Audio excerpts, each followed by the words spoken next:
এখন কিন্তু অবস্থা বেশি খারাপ, একটা মানুষও কিন্তু নদীর ভিতরে নাই। আপনারা দেখতে পাচ্ছেন সমস্ত মানুষ কিন্তু অলরেডি কিনারে চলে আসছে। দেখেন দোকানপাটের দিকে যারা। আসসালামু আলাইকুম বন্ধুরা, দেখেন কালবৈশাখীর ঝড়ের ভিতরে আমরা পড়ে গেছি। আলতাফ মাস্টারের ঘাটে ঘুরতে যাই। আপনারা দেখেন এটা হলো তুফানের আগের চিত্র। তো বন্ধুরা দেখেন আমরা যখন একটা আশ্রয় কেন্দ্রের ভিতরে আইসা, একটা দোকানের ভিতরে আইসা ঢুকছি, অবস্থা দেখেন কালবৈশাখীর ঝড়ের। তো বন্ধুরা যারা কালবৈশাখীর ঝড়ের ভিতরে পড়ছেন তারাই শুধু বুঝতে পারবেন এই চিত্রটা কত ভয়াবহ। তো বন্ধুরা দেখছেন হাজার হাজার মানুষ আমরা আটকা পড়ে গেছি এই কালবৈশাখীর ঝড়ের ভিতরে। আলতাফ মাস্টারের ঘাট আমাদের লক্ষ্মীপুর জেলার রায়পুর উপজেলার মেঘনা নদীর পাড়ে এই ঘাট অবস্থিত। আসসালামু আলাইকুম বন্ধুরা, 1 ঘন্টা দাঁড়ায় থাকা অটো একটা পাইছি। তো দোয়া করবেন এই জায়গায় যেন কেউ কোনো বিপদে না পড়ে। এই জায়গায় কিন্তু অসংখ্য মানুষ কিন্তু আটকে পড়ে গেছে, গাড়ি ঘোড়া নাই। আপনারা দেখতেছেন অসংখ্য মানুষ কিন্তু এদিকে আটকে পড়ে গেছে।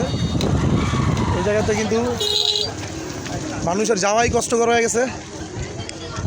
তো দোয়া করবেন মানুষ যেন কোনো বিপদে না পড়ে। আরে ভাই আছে।